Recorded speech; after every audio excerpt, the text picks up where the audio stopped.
పెద్ద పెద్ద గుళ్ళకాడ దేవుని దర్శనం కాగానే భక్తులకు అన్నప్రసాదాలు పెడుతుంటారు. అన్నము, పప్పు, ఇంకో తీరు కూర, అంచుకు పాపడాలు, ఇంత తొక్కు, సాంబారు. గుడిని బట్టి అటు ఇటుగా మారుతుంటాయి.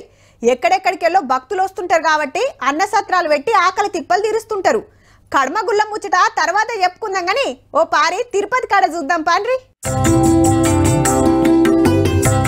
ఎంకన్న కొండకొచ్చే భక్తులకు మంచిగా మసాలా వడలు పెడుతున్నారు అన్నప్రసాదంలా.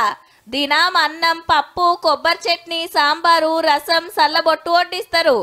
అంచుకు వడలు కూడా పెడితే ఇంకింత తుర్తిగా తింటారని కొత్త మెనూ తీసుకొచ్చిండ్రు. ట్రయల్ రన్ కింద సోమవారంకెళ్ళి 4 రోజులు సంద వడ్డిస్తున్నారు. రుచి ఎట్లుందో భక్తులను అడిగి తెలుసుకున్నాక పూరాగా చాలు చేస్తారట. కాకుంటే వడల ఉల్లిగడ్డ వేస్తలేరు. దేవుని కాడ మసాలా గట్టు తినరు కాబట్టి ఉల్లిపాయ వెల్లుల్లిపాయ లేకుండా ఉండి చాలా చాలా టేస్టీగా ఉందండి. టేస్ట్ బాగుందండి. నీట్ గా మా ఇంట్లో చేసుకున్నట్టే ఉన్నది. అన్నం, కూరలు సుతా మునుపు కంటే మంచిగా ఉన్నాయట. గత ప్రభుత్వంలో ఎప్పుడు కూడా ఇలాంటి రైసే చూడలేదండి. రైస్ ముద్దల్లాగా ఉండి ఏదో ఇంటికి వచ్చామా ఇంటికి తింటున్నామా తెలిసేది కాదండి.